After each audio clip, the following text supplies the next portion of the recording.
So today it's a privilege to introduce our speaker, Professor Ian McFarland. He is currently the Regius Professor of Divinity here in Cambridge, a post that he's held since 2015. His original background, I think, was a first degree in classics from Trinity College in Hartford in Connecticut, before studying theology at Union Theological Seminary and the Lutheran School of Theology in Chicago. He gained his PhD in theology from Yale and has since taught at universities in Aberdeen and Emory, where he held the Bishop Maccabee and Rose Stokes Chair in Theology. He has a number of research interests, particularly Christology, although he lists among his interests the doctrine of creation, theological anthropology, and the use of Bible in theology. And it's a pleasure to introduce him today, to welcome him to speak to the title of Can God Play Dice? Chance and the Question of Metaphysical Continuity Between Creator and Creation. Can you join me in welcoming Professor McFarland?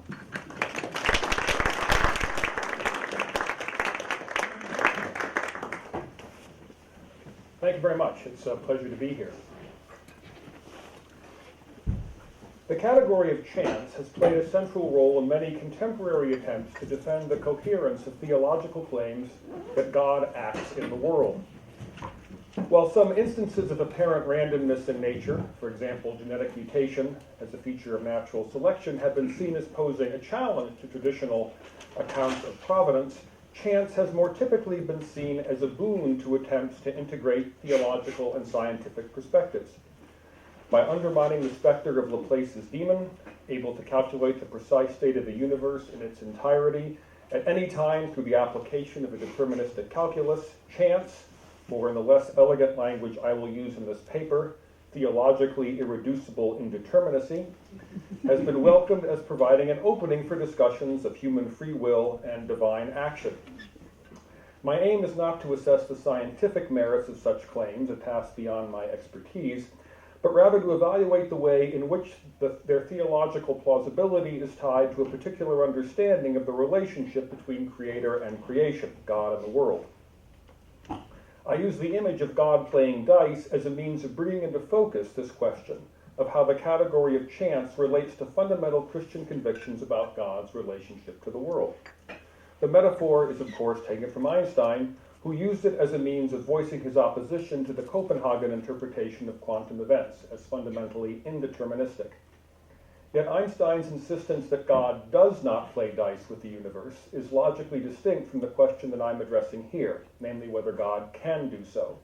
That is, what basic Christian convictions about God and God's relationship to what is not divine may imply about what it means to speak of chance in relation to God. A secular Jew whose own metaphysical inclinations tended towards Spinoza's pantheism, Einstein was convinced that the appearance of randomness in nature was simply a function of human ignorance, and that lawful order underlay the working of nature at every level. His own unsuccessful quest for a unified field theory was strongly motivated by the desire to give theological backing to this conviction by showing that science could isolate some hidden variable behind the apparent randomness of quantum events. My own thesis is that appeals to chance as a means of reconciling theological and scientific accounts of causality is rooted in the postulate of metaphysical continuity between God and all that is not God.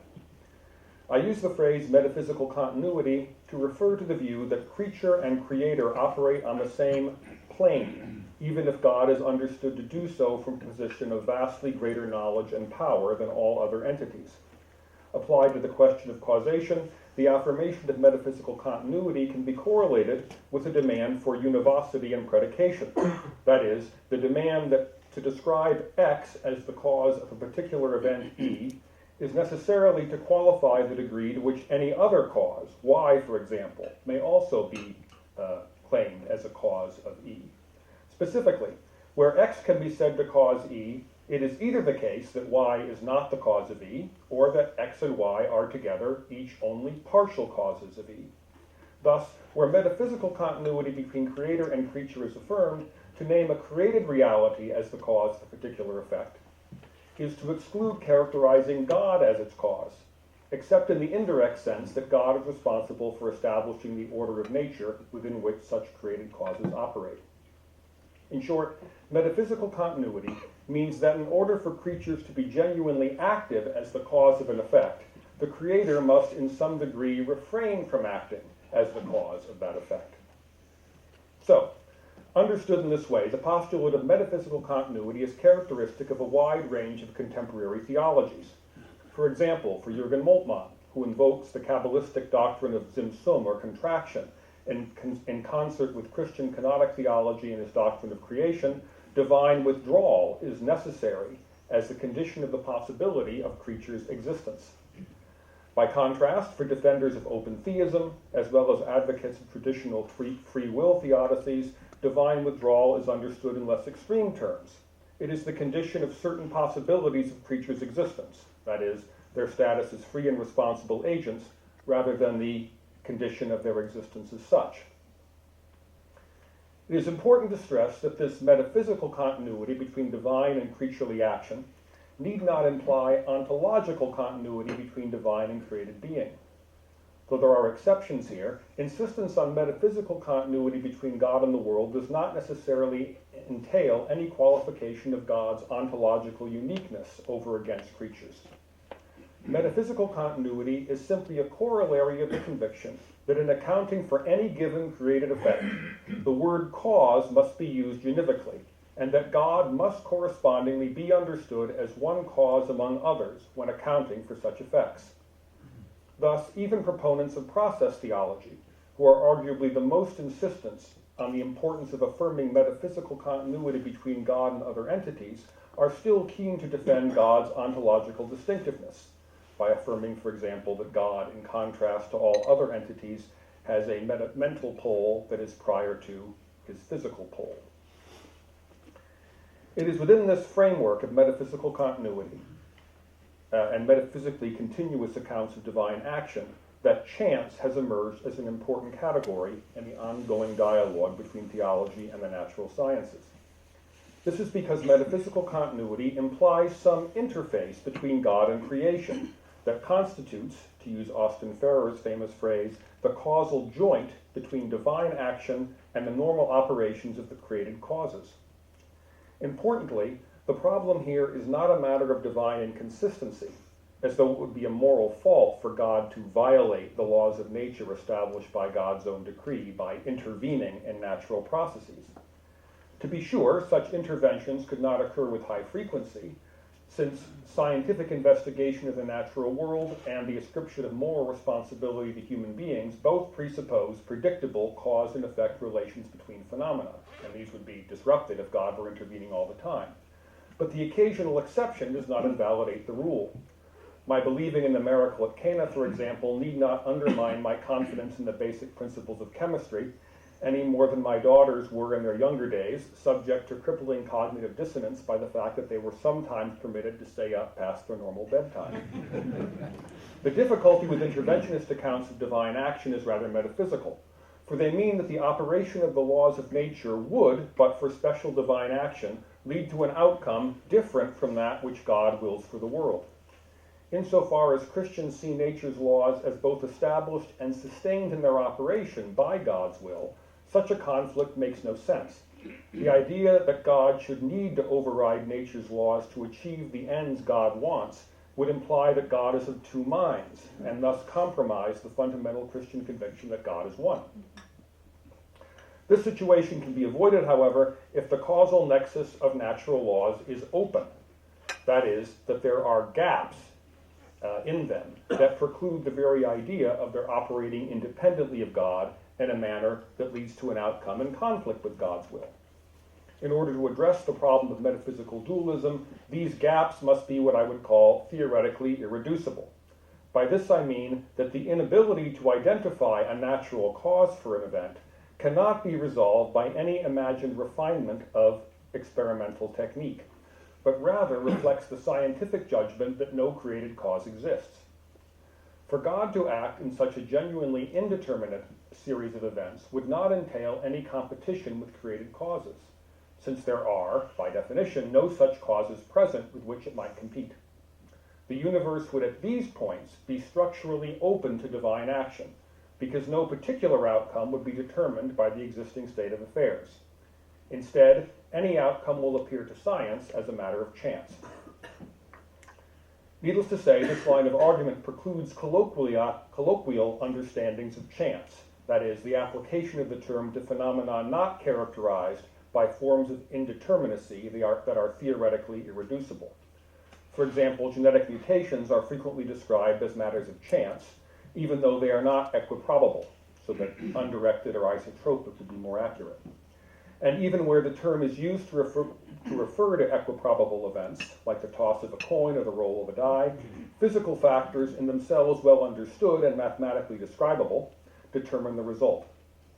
Similarly, chance is used to refer to the intersection of independent causal chains, each of which, like the result of a coin toss, may in themselves be entirely deterministic in character. For example, when a meteoroid impacts the Earth or a bug flies into my car's windscreen. Such chance events do not reflect the kind of ontological openness necessary for a model of divine action consistent with the natural operation of creaturely causes. On the other hand, when physicists refer to the radioactive decay of a particular atom, or to the position and momentum of a particular electron as matters of chance, they are arguing, at least according to the majority interpretation that Einstein wanted to resist, for a theoretically irreducible indeterminacy. In other words, these events lack a created cause, and this lack is not simply a matter of perhaps insuperable limits on our knowledge of an antecedent sequence, but a feature of the natural order itself. If quantum events are indeed marked by theoretically irreducible indeterminacy, then divine action at that level would meet the requirements of metaphysical continuity. God could act at the creaturely level and honor the integrity of created causes by restricting divine action to a realm where such causes are absent.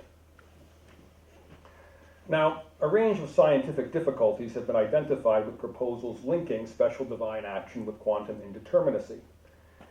It is, for example, unclear how divine action at the quantum level could be amplified to produce humanly significant effects, since the indeterminacy associated with individual quanta averages out to produce, at macroscopic scales, the highly regular, predictable events that science has been so successful in quantifying.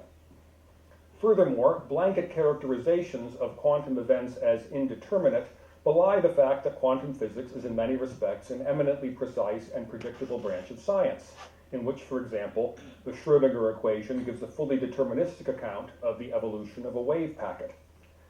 Again, I lack the competence to fully assess the strength of such objections. My aim here is rather to evaluate the theological merits of locating divine action at the quantum level, holding with the consensus that, at least in some respects, quantum mechanics does posit theoretically irreducible gaps in natural causal chains. Assuming this interpretation of quantum phenomena, divine action at this level would comply with the principle of metaphysical continuity. Should this be viewed as a theological gain? The most well-developed attempt to ascribe theological significance to quantum indeterminacy is probably that of Robert John Russell, whose ideas have been taken up by others interested in dialogue between Christian theology and contemporary science, including Nancy Murphy, George Ellis, Thomas Tracy, and others. All these writers interpret God's activity as the hidden variable, or in more formal theological language, the principle of sufficient reason, whose involvement in all quantum processes elicits a particular outcome in the face of an indeterminate matrix. They view divine action as a subtle matter of influencing quantum states rather than a total divine determinism in which God manipulates the position and momentum of every subatomic particle at every moment in order to ensure a particular set of outcomes. God's actions at the quantum level are thus seen by these writers as honoring the integrity of created reality by operating as contributing factor rather than sole cause of events. God works to effect particular outcomes in a manner that is consistent both with the observed regularity of natural law on the macroscopic level and with genuinely, theoretically, irreducible indeterminacy at subatomic scales. Now, in contrast to models predicated on metaphysical continuity, Thomas Aquinas, in line with many writers before him, understood God's ontological uniqueness to imply metaphysical discontinuity between God and all that is not God. This discontinuity follows from a reluctance to argue that any attribute, including that of cause, can be predicated univocally of God and creatures. Thomas's point is not to deny that God is the cause of the world's existence. On the contrary, it is precisely the all-encompassing character of God's agency as creator that demands that divine causing be distinguished sharply from the operation of created causes. Thomas's perspective is bound up with his commitment to the doctrine of creation from nothing. To say that God creates from nothing is, according to Thomas, not primarily to make an assertion about temporal origins, though it also is able to do this, but rather it is to make a claim about the dependence of the dependence of all that is not God on God. This dependence, Thomas argues, is absolute. To say that God creates from nothing is to affirm that God is the sole antecedent condition of the existence of the world, whether considered as a whole or with reference to any of its parts. God is the one and only power that holds every creature that exists in existence at every moment, such that if God were to cease this activity, the creature would cease to exist. Correlatively, God is also the power that enables every creature to undertake whatever actions, subsisting, growing, knowing, willing, and so forth, that define it as the kind of creature it is. In short, God is the immediate, or in the language of Aristotle, primary cause of all creaturely being and doing, so that the whole creation may be considered as a single complex effect of God as the single primary cause. The complex character of this effect, however, is such that creation, as preserved and empowered in its existence by God, also includes within itself subsidiary relationships of cause and effect. One billiard ball causes the movement of another by striking against it. The sun shining causes a flower to turn its face in a particular direction. One human being causes another to write a letter by making a suggestion. In other words, among the many created effects brought into being by God, some are themselves causes of effects within the sphere of creation. While God, as primary cause, can truly be said to be the cause of all created effects, in some cases God brings these created effects into being through the actions of other created beings, which are thereby constituted as created or secondary causes. In cases where secondary causes are operative, the created effect, for example, an apple falling to the ground, may with equal justice be ascribed to God as primary cause or to the operative secondary cause, in this case, the force of gravity.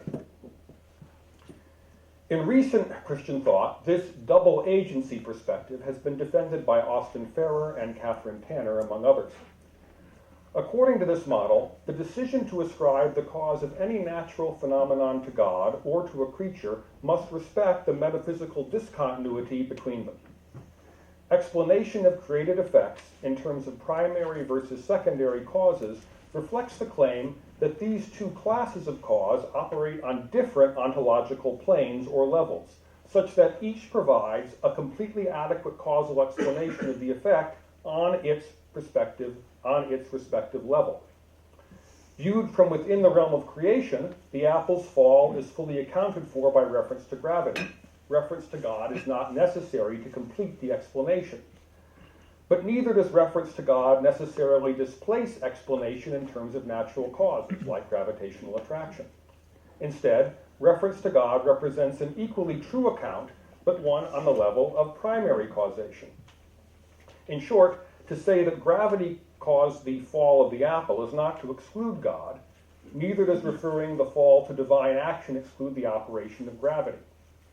One might draw a comparison here to the explanation of the relationship between action in a play and the action of a playwright.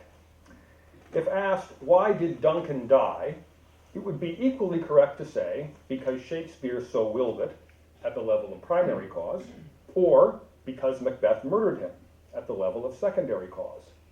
Neither response is in competition with the other, and each is entirely sufficient within its own sphere, though both are necessary, arguably, to give a metaphysically complete account of the effect in question. To attribute Duncan's murder to Shakespeare is not in any sense to qualify or undermine Macbeth's responsibility for his actions. It is simply to make the obvious point that the being and actions of Macbeth are entirely dependent on Shakespeare. The playwright is the primary cause on account of which Duncan perished, but he produces this effect through the secondary or created cause of Macbeth. Of course, the appropriateness of either response will vary with context. Answering the question at the level of primary causation will not win you high marks in an English literature class about Shakespeare, but the logical point remains, I think. Applied to the topic of divine action in nature, models predicated on the postulate of metaphysical discontinuity provide a means of accounting for phenomena that avoids any suggestion of competition in the operation between divine and created causes. To affirm the operation of created causes, natural laws for example, in generating any particular effect, neither excludes God acting as cause nor casts God's activity as indirect. Instead, the model of double agency affirms that God's creation includes a range of secondary causes. Some, those we describe as natural laws, operate deterministically in readily quantifiable, predictable fashion. For example, for any two masses, the force of attraction between them will vary directly with their respective masses and inversely with the square of the distance between them. Others operate contingently, the free actions of conscious beings, for example. Both, however, are equally dependent on God's will, just as within the play, certain effects, for example, the wounded Duncan bleeding to death, may be attributed to natural law, and others, Macbeth's decision to kill him, to the free choice of the characters, even though from the perspective of primary causation, both are equally the decision of the playwright, who might just as easily have determined that Duncan's wounds miraculously heal, or that Macbeth refrained or resisted the temptation to regicide. So, theologians who see the theoretically irreducible indeterminism of quantum phenomena as pointing the way to the created order's openness to divine action do not find the logic of double agency compelling. Their main objection is that positing God as the primary, and thus direct and immediate cause of every creaturely effect, undermines the genuine efficacy of creatures. In short, they see double agency as indistinguishable from occasionalism, such that to affirm God as primary cause is equivalent to saying that God is the only cause. Perceptions of creaturely relationships of cause and effect are ultimately illusory, they claim. Conversely, there are also specifically theological objections to the idea of God acting at the quantum level. One problem is that locating divine action at the level of quantum states renders God's interaction with the world far more indirect than seems consistent with the biblical witness. God can't act directly on the world at a macroscopic level, if you follow their arguments, but must proceed by working up from the level of the ultra-small. Thus, if double agency seems to raise the specter of occasionalism, quantum intervention seems to veer toward deism. God is and can be involved with the world only peripherally, by working at the margins to achieve particular effects out of an inability to operate at the center without undermining creaturely integrity. Now, although rhetorically striking, I don't think either of these characterizations of the two positions is fair. To identify double agency with occasionalism is to confuse the idea that God is primary cause with the very different notion that God is the only cause, as though the sole legitimate causal explanation for any created effect were, so God willed it. Proponents of double agency make no such claim, and the logic of their position no more forces them to do so than the recognition that Shakespeare is the author of Macbeth renders illegitimate the literary critic's explanation of the protagonist's actions in terms of the interplay of character and circumstance within the drama. On the other hand, charges of deism labeled against models of divine action at the quantum level is not consistent with the way their proponents stress the intimacy of God's relation to creation at a range of visible scales. Evaluation of the relative merits of the two positions therefore requires a more fine-grained analysis. One way to compare the salient features of these two approaches to the problem of divine action while avoiding caricature is by way of graphic representation. Here I have, although it's not quite complete yet, a model of the double agency approach. The horizontal arrows connect events within space and time, and thus stand for relations of secondary causation between the events, 1, 2, 3, and so forth, while the vertical arrows represent relations of primary causation, linking God to every event in space-time. Note that since God transcends space and time, metaphysical discontinuity, there is no sequence of G's. God is related to all events equally, whatever their spatio-temporal location. By contrast, Nancy Murphy, one of the defenders of quantum intervention, depicts divine action at the quantum level, according to the lower chart, with God again symbolized by G and S for any given quantum state. On this model, while the prior state of the system contributes to the way in which the subsequent state may be realized, as reflected in the horizontal arrow connecting S1 and S2, the determination of S2 as the one state to be realized is also dependent on the activity of God, represented by the diagonal arrow. If one were to expand this schematization over every created effect, one would find an ongoing sequence. So you'd have S3, S4, and God intervening at every point along the line.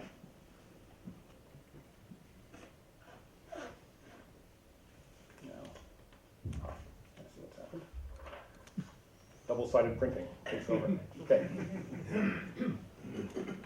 So, in a certain sense, it looks like a double agency model, except that the vertical arrows linking God to the world in the former are replaced in the latter by a series of diagonals. This alteration, in turn, suggests that the difference between the two proposals lies in the mode as opposed to the fact of God's causing each event.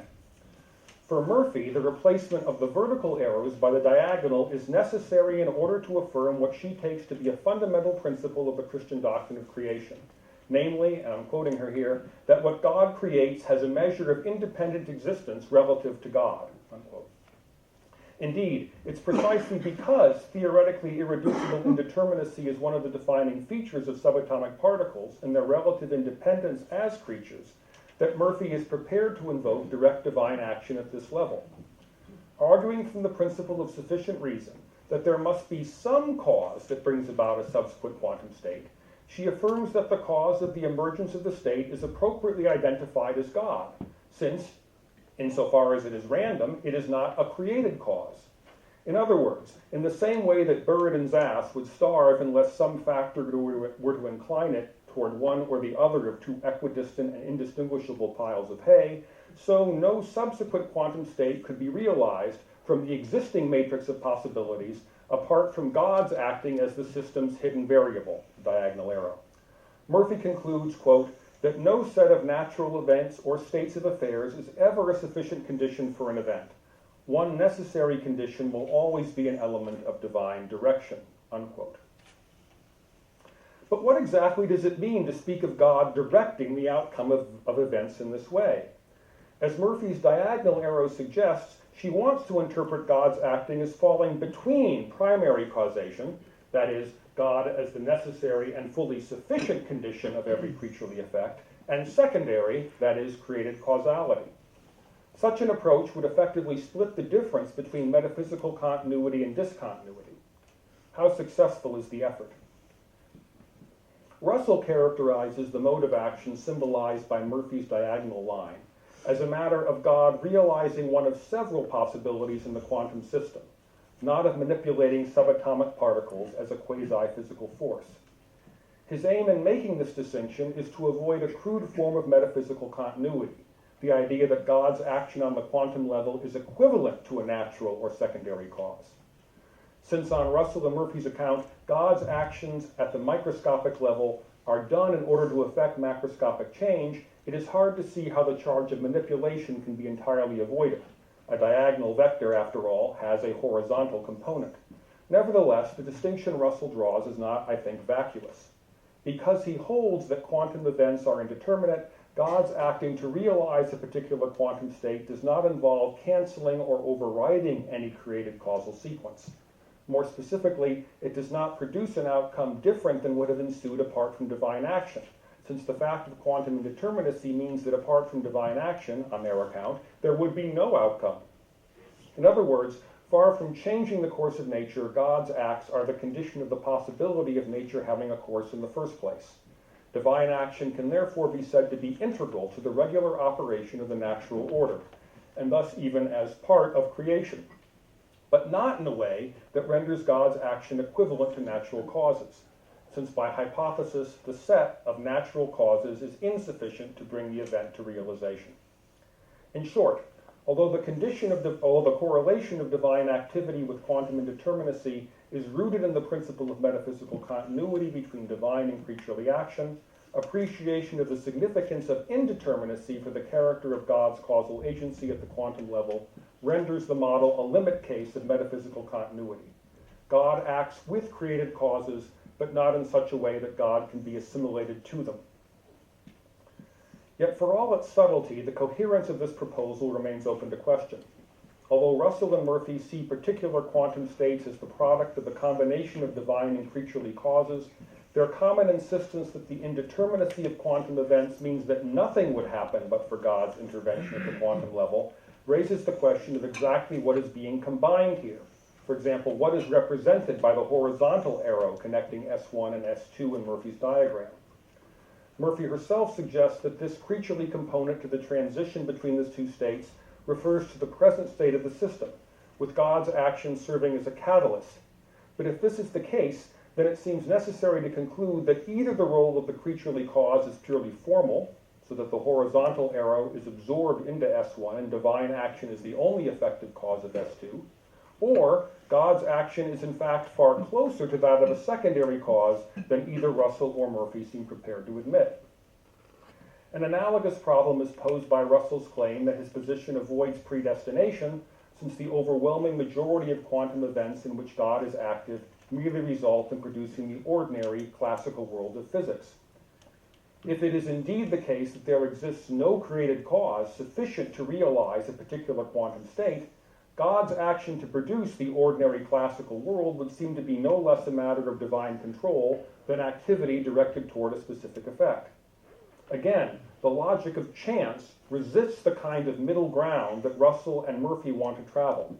If created causes retain sufficient efficacy to allow one to speak of the ordinary operation of quantum states apart from divine activity, then God's influence on quantum states is interventionist in the way that Russell wants to avoid. But if indeterminacy of quantum states is theoretically irreducible, then God's activity in realizing any quantum state is both necessary and sufficient, purely vertical. Both these dilemmas illuminate the deeper question of how the phenomenon of chance should be understood theologically. Evidently, if God is active in every quantum event in order to actualize a particular possibility, it follows that Einstein was right to insist that God does not play dice with the universe. In contrast to Einstein, however, Russell and Murphy do not suppose that the hidden variable responsible for the realization of particular quantum states is subject to mathematical description. Nevertheless, what is theoretically irreducible for us is not so for God. Quite simply, the chance character of quantum events cannot be understood as God's leaving them to evolve on their own, since following Murphy, to speak of them as genuine chance means that without direct divine action they would not evolve at all. Nor is it possible to rescue the image of divine dice playing by positing that God somehow randomizes God's interaction with quantum states, on analogy with the way in which I might base my actions on the results of rolling dice. Since genuine, that is, theoretically irreducible randomness refers to our inability to posit a created cause for a creaturely event, it is not a phenomenon that can be transferred meaningfully to God. To speak of something as a matter of chance for God would mean positing the existence of a created reality conditioned by some factor other than God, and that is simply inconsistent with the doctrine of creation from nothing. In short, if both the theoretically irreducible indeterminacy of quantum events and creation from nothing are taken seriously, then it does not seem possible to speak of the kind of combination of divine and creaturely agency upon which models of divine action at the quantum level depend. The conceptual instability of the mode of divine action represented by Murphy's diagonal arrow opens the door to the model of double agency. because the postulate of metaphysical discontinuity with which the latter is linked eschews the kind of additive and thus potentially competitive model of the relationship between God and creature's action that the diagonal vectors of Murphy represent. To say double agency offers a better characterization of divine action is, importantly, not to argue that it provides a better explanation for the evolution of quantum states. The advantage of double agency model is its consistency in positing God as the primary cause of every creaturely effect, regardless of the sequence of secondary causes that may also be in play. Thus, God is not invoked as a primary cause in the evolution of quantum states in order to make up for the absence of a secondary cause. That would effectively make God the equivalent of a secondary cause, and again, that's my major concern with Murphy and Russell's approach. To speak of God as primary cause is precisely not to give a scientific explanation of a created effect, whether in relation to quantum states or any other physical phenomenon. It is a scientifically vacuous claim, in exactly the same way that to attribute Macbeth's actions to Shakespeare is vacuous from the perspective of literary criticism. Yet the very lack of explanatory force in primary causes puts the double agency model in a much better position to honor the genuinely random character of quantum events. To speak of God as primary cause is simply to make a logical and theological point about God's transcendence, in line with the doctrine of creation from nothing. As creator, God is the primary cause of every created effect, analogous to the way in which Shakespeare, as the playwright, is the primary cause of every effect in Macbeth. God may, and if our everyday experience is any guide, generally does, make use of secondary or created causes to bring about particular effects in the world, but there is no necessity for God to do so. When God does not make use of a secondary cause to bring about a particular effect, that effect has only a primary cause. But it is no more true to say God caused this event in such cases than in the most routine examples of the operation of the laws of motion, say, drawn from an elementary physics textbook.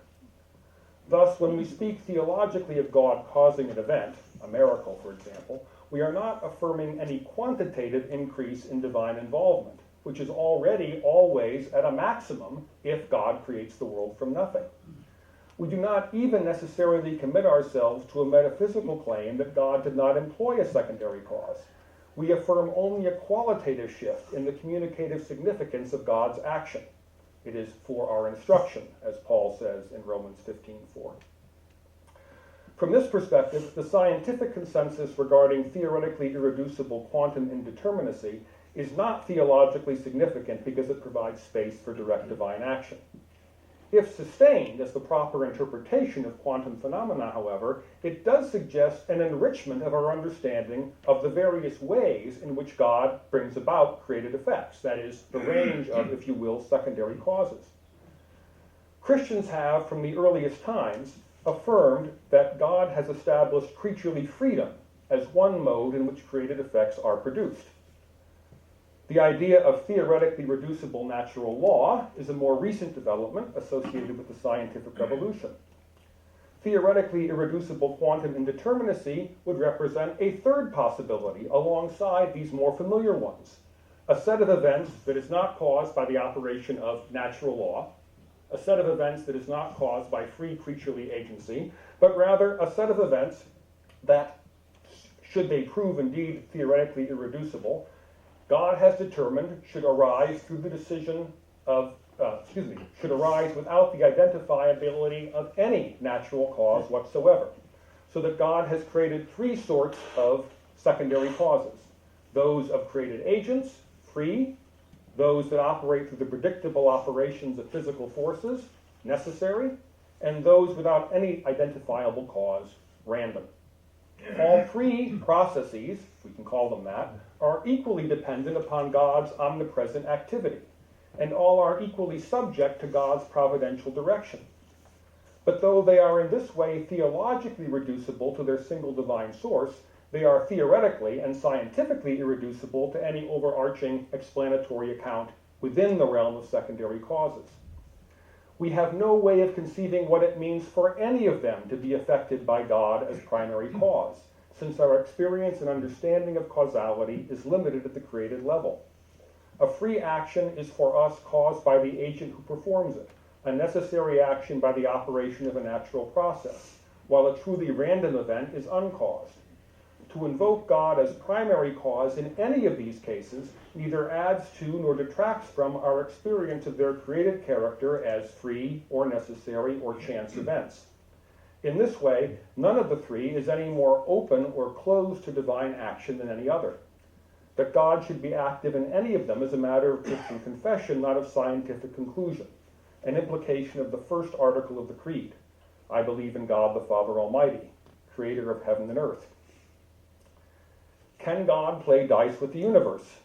Does God play dice with the universe? The answer depends on how the question is meant. From within the framework of secondary causes, it should be no more shocking that God should play dice with the universe, that is, make it that some effect should occur randomly, than that God should give some creatures freedom, or that God should determine that other events be subject to the predictable course of natural law. To be sure, if one holds to creation from nothing, then all effects are equally known by and knowable to God, whatever the case with respect to their having a created cause. From God's perspective, no created effect can be random, or free, or necessary, if by that one means outside of God's control, since randomness, freedom, and necessity are all created realities, and thus by definition under God's control.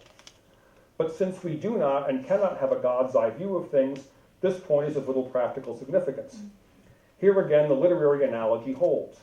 A character in a novel becomes drunk after quaffing too much beer. She devotes her life to the care of the sick, and she dies when struck by a stray bullet in a war zone.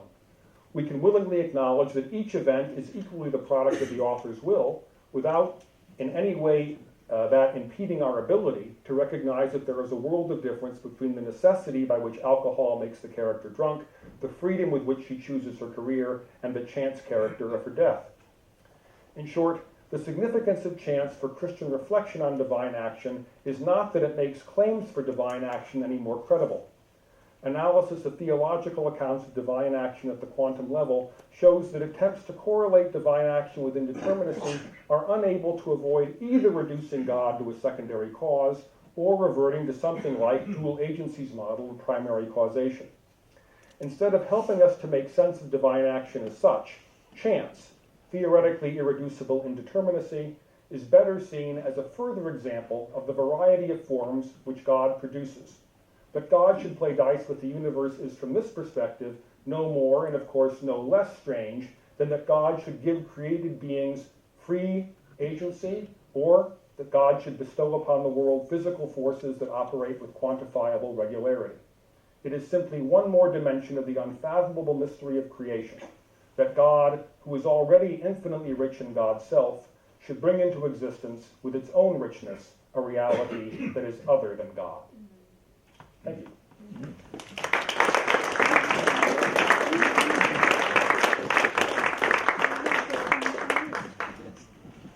Thank you very much. We've got some time for some questions. We'll start over here and see more hands at the back. And as usual, try and keep your questions short so we've got plenty of time. Thank you very much indeed. I think I followed your arguments, but just so I can make sure, 3 small link questions, if I may. In the lower model, why do we have to assume that had God not intervened, then the unpredictable and random event would not have occurred at all? Is that precluded from the scientific argument? Well, at least in the way it was developed by the people I'm talking about, they want to say that God is the principle of sufficient reason behind it happening. So they explicitly say it wouldn't have happened otherwise. Okay. And they want to be able to say that because, of course, if it would have happened otherwise, then God's intervention becomes precisely an intervention in the way they don't want.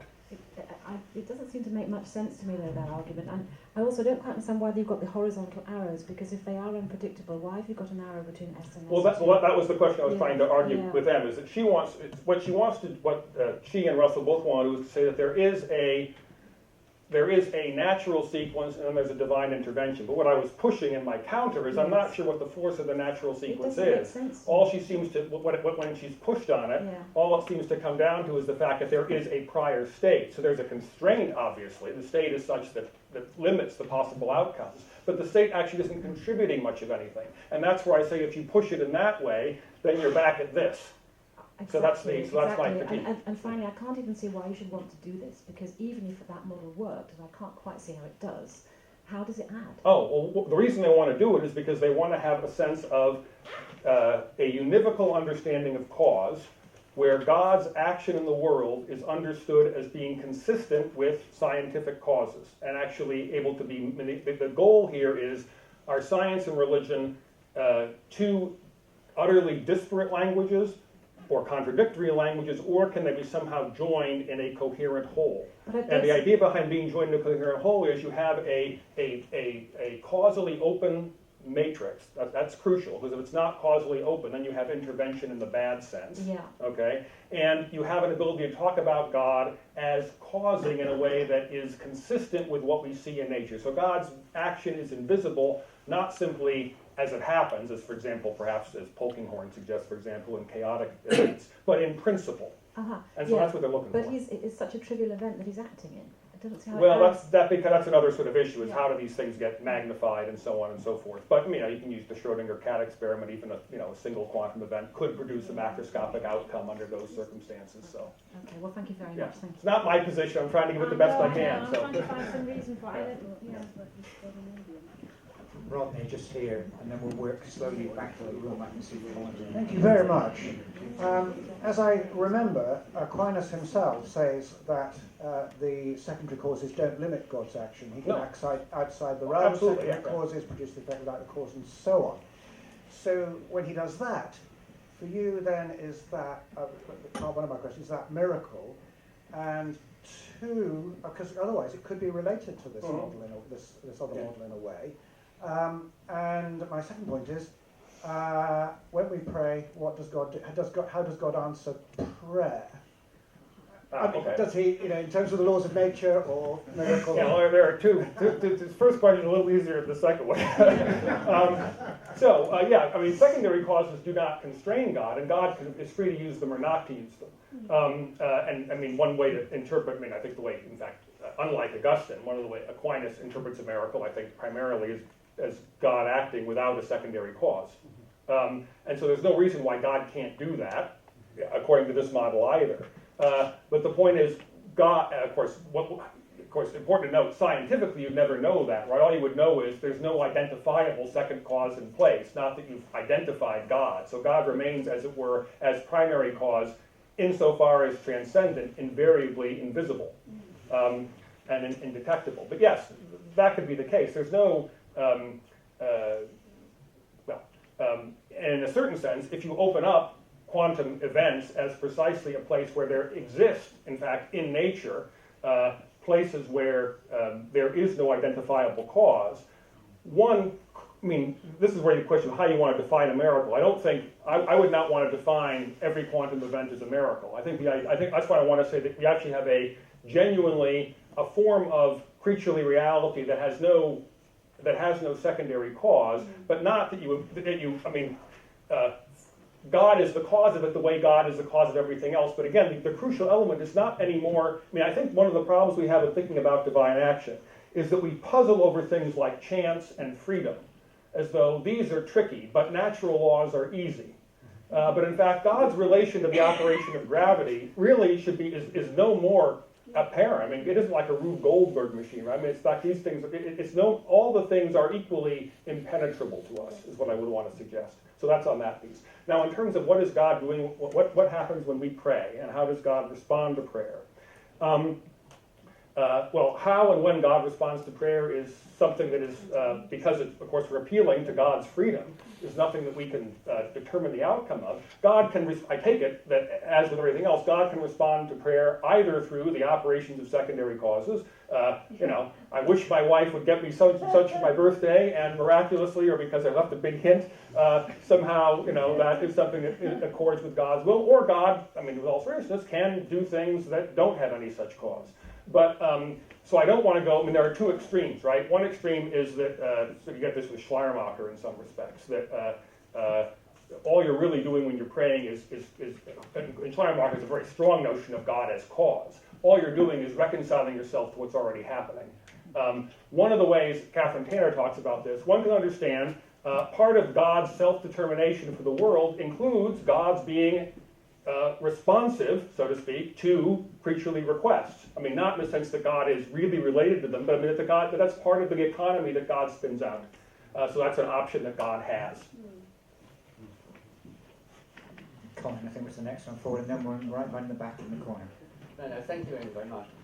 How does pain and suffering fit into your model of how God acts in our world? Very good. That's the $64 million question, and I think it's where any doctrine, I mean, in terms of metaphysical frameworks for thinking about creation, right? Two, not exhaustive, but two crucial ones are creation from nothing, which is traditional, sort of the traditional majority Christian model, as well as that of Islam and Judaism, and something like process thought, right? Where God isn't, where creation is creation from chaos, not from nothing. The great strength of process thought is that it makes evil explicable in Platonic terms, right? Effectively. Matter is inherently disordered, falls apart, moves in its own directions. God can't do anything about it. If you have creation from nothing, evil becomes an incredible puzzle, because if God is indeed directly responsible for everything, then how does one speak of evil? I mean, Aquinas will speak of a defect in the receipt of God's grace on the part of the creature, but how does that defect happen? If there's no particular answer there that I have that is satisfactory. I think it is a genuine crisis for a vision of creation from nothing. I mean, what you gain from it is the notion that God is finally sovereign and can be trusted to effect the ends that God wills in history. But what you lose is an intelligibility of why doesn't God do it now or do it differently, so that things don't transpire with the kind of massive, pain and anguish that affects creatures conscious and unconscious. Free will. Free will is not. If free will is as much under. Free will is not independent of God. Creation from nothing means nothing's independent of God, even the free decisions of creatures, although God is responsible for them. Professor McFarland, thank you very much for a wonderful lecture and a very clarifying distinction between primary and secondary causality. I wonder if we could push up the problem, though, to the level of primary causality. And my thought here might be, I don't think there could have been a best world for God to create, but there might have been a world that's equally as good as this one that he might have brought into being. And that world might, say, have had 4 rather than 3 classes of secondary causes.